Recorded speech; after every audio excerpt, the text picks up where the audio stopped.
Assalamualaikum warahmatullahi wabarakatuh. Ketemu lagi bersama kami di Kriya Sehat Ashifa. Kali ini kita sudah bersama dengan owner Kriya Sehat Ashifa, yaitu Bapak Tajul Arifin. Selamat pagi, Pak. Selamat pagi. Sehat? Alhamdulillah. Nah, kali ini pemirsa kita akan membahas tentang penyakit hipertensi ala Tibun Nabawi. Pak Tajul, Tibun Nabawi itu sebenarnya apa? Karena kan Kriya Sehat Ashifa ini kan versinya di versi Tibun Nabawi. Betul. Jadi Tibun Nabawi sendiri secara garis besar itu adalah pengobatan yang tidak keluar dari kaidah-kaidah Islam. Artinya di dalam praktek pengobatannya itu tidak ada unsur yang menimbulkan kemusyrikan. Ya. Terus yang kedua tidak menggunakan perkara yang tidak diperbolehkan oleh syariat. Termasuk di dalam Tibun Nabawi berarti ada dua metode ya, yaitu yang invasif dan non invasif. Apa itu, Pak? Invasif itu berarti dengan metode melukai tubuh, contohnya seperti hijamah, mekam, pasdu dan sejenisnya. Kemudian ada juga yang non invasif, dan yang non invasif itu nanti juga ada dua lagi, yaitu yang alamiah dan juga ilahiyah.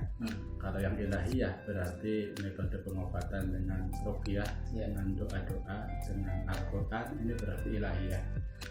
Ada yang alamiah, yaitu berarti kita menggunakan herbal, atau ada yang menggunakan sejenis pemijatan, itu juga masuknya non invasif. Jadi intinya secara garis besar Tibun Nabawi itu adalah segala jenis praktek pengobatan yang tidak keluar dari kaidah Islamiyah, artinya tidak ada unsur kemusyrikan dan tidak menggunakan perkara yang tidak diperbolehkan oleh syariat, seperti itu. Oh, gitu ya.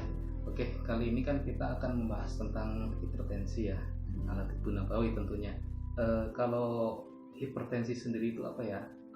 Hipertensi sendiri itu adalah suatu keadaan di mana tekanan darah ke dinding pembuluh darah. Dinding pembuluh darah ya, dari tadi itu ya. Ya, lebih tinggi. Itu adalah hipertensi. Kemudian kalau melihat seperti itu, kategori seperti apa ya yang kira-kira orang tersebut mengidap hipertensi? Untuk kita bisa mengetahui kategorinya berarti kita harus check up ke medis. Jadi walaupun basic saya itu menggunakan Tibun Nabawi, tapi tidak bisa lepas dari yang namanya medis, bantuan dokter ya, seperti itu. Karena kita menentukan orang itu termasuk hipertensi atau bukan, itu berarti melalui check up. Artinya seseorang bisa dikatakan hipertensi itu apabila angka sistoliknya itu mencapai di atas 140 dan angka diastoliknya itu di atas 90. Ini sudah dikatakan hipertensi. Cuman hipertensi awal. Nanti ada hipertensi akut, artinya parah. Hipertensi akut itu berarti kalau seseorang angka sistoliknya itu sudah mencapai di atas 180, mohon maaf, mencapai angka 180 dan angka diastoliknya itu mencapai 120. Itu dikatakan hipertensi. Nah, kalau untuk gejalanya sendiri itu seperti apa ya? Supaya kita tahu sejak dini bahwa saya ini sedang terkena hipertensi. Iya, untuk gejala yang biasa dialami oleh penderita hipertensi yang paling umum adalah sering pusing. Terus mata mulai penglihatannya mulai kabur. Kemudian juga ada rasa bawaannya itu sering ngantuk seperti itu, karena memang terasa berat matanya seperti itu. Dan di sini kalau untuk versi Tibun Nabawi sendiri itu ada teknik khusus. Bagaimana caranya kita mengetahui klien kita itu mengidap hipertensi ataupun hipotensi. Seperti cukup mudah ya, sangat mudah, yaitu kita cukup menekan kuku ibu jari, kuku jempol. Seperti apa, Pak? Ya, seperti ini. Kita tekan, tahan sebentar, kemudian kita lepas. Nanti kita lihat di sini Kalau warna kuku langsung memerah dengan cepat, itu dilepas langsung merah, ini berarti tandanya hipertensi. Oh gitu. Tapi kalau lambat berarti hipotensi. Kalau sedang berarti orang tersebut keadaan tensi darahnya itu berarti normal. Nah kalau saya termasuknya apa ini? Ini masuknya masih normal karena tidak terlalu lambat dan tidak terlalu cepat. Oh gitu, alhamdulillah. Nah kemudian dari seorang penderita hipertensi itu ada makanan atau minuman yang mungkin mempengaruhi gejala hipertensi itu sendiri atau enggak Pak? Ya itu jelas ada. Untuk minuman itu berarti harus dijauhi dulu minuman kaleng, minuman cepat saji, kemudian minuman yang mengandung kafein. Kemarin sudah dibahas minuman yang mengandung kafein. Terus makanan-makanan yang harus kita hindari sementara dulu ini adalah terutama makanan yang mengandung garam terlalu tinggi. Oh gitu, asin ya? Iya terlalu asin ini jangan istilah dihindari dulu lah. Hindari dulu makanan yang mengandung garam terlalu tinggi, makanan ataupun minuman yang mengandung gula terlalu tinggi, natrium, sodium ya.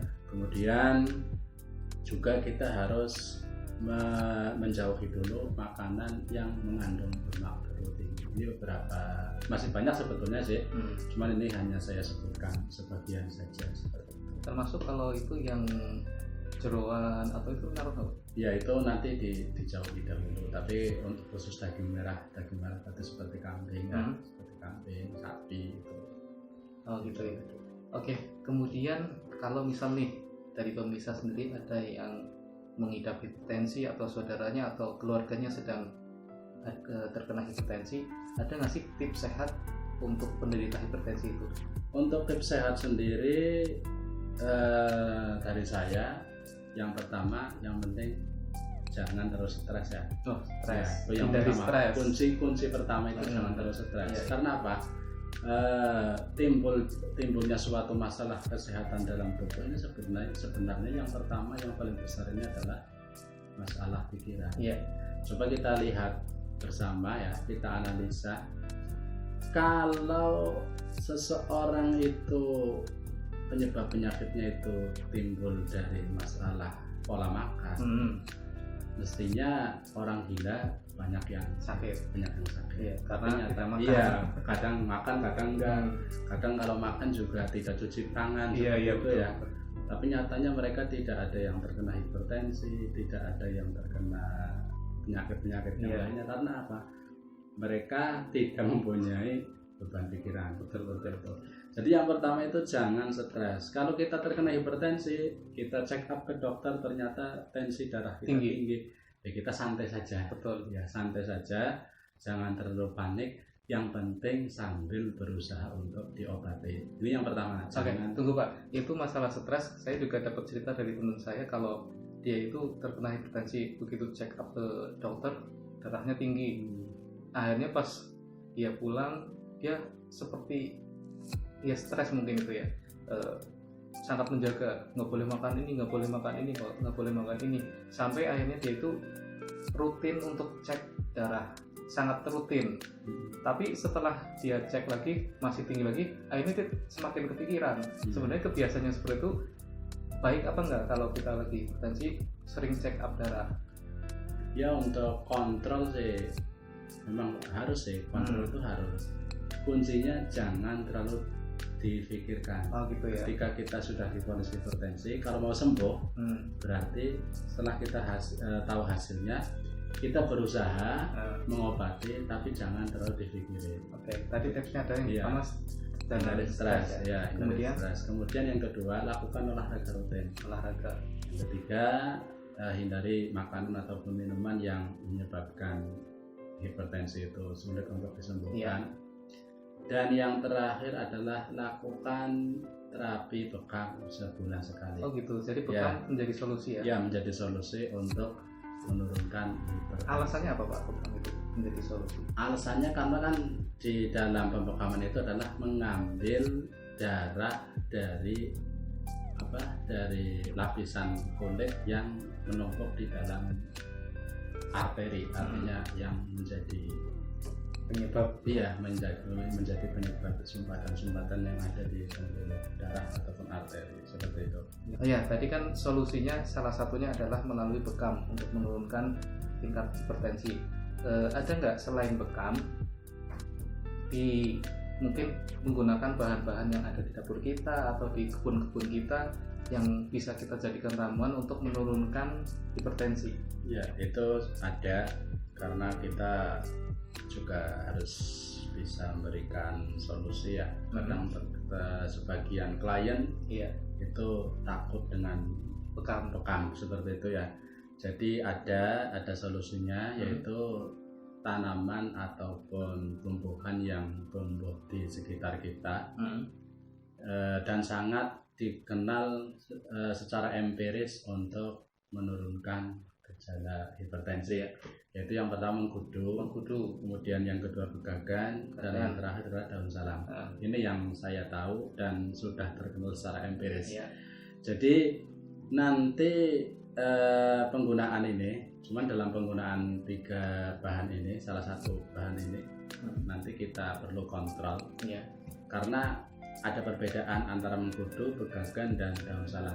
Mengkudu kandungan zat alaminya ini sangat cepat untuk menurunkan gejala hipertensi. Makanya kalau kita menggunakan mengkudu harus di bawah pengawasan ahlinya, biar terkontrol. Iya, supaya tidak terjadi hipotensi. Iya, jangan sampai malah jadi seperti itu. Kemudian yang kedua adalah begagan. Kalau begagan masih aman, begagan masih aman karena begagan ini di dalam menurunkan hipertensi ini secara perlahan, beda dengan mengkudu. Kalau mengkudu cepat, kalau begagan stabil.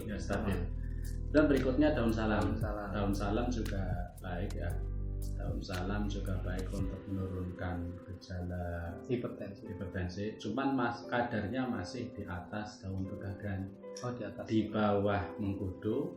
Nomor 2 lah. Iya, nomor 2 dari mengkudu. Makanya kalau orang hipotensi membutuhkan daun salam untuk mengatasi permasalahan lain seperti kolesterol, nanti saran saya tambah sedikit garam. Gitu. Ya, supaya darahnya tidak turun. Karena asin ya garam. Seperti itu. Baik. Nah, itulah pemirsa beberapa tips yang sudah kita dapatkan untuk menangani hipertensi ala tibu nabawi. Tadi juga disebutkan ada solusinya, selain bekam juga ada ramuan yang bisa kita buat di rumah, yaitu dengan menggunakan mengkudu, terus daun salam dan begagan. Nah, kalau untuk yang pembuatan begagan kayaknya sudah dibuatkan tutorialnya Pak ya, di video-video sebelumnya ya. Ya baik pemirsa, kita sudah berbincang masalah hipertensi ala tibu nabawi. Semoga perbincangan ini bermanfaat untuk kita semua, dan jangan lupa untuk subscribe, like, and comment di channel kami. Terima kasih. Assalamualaikum warahmatullahi wabarakatuh.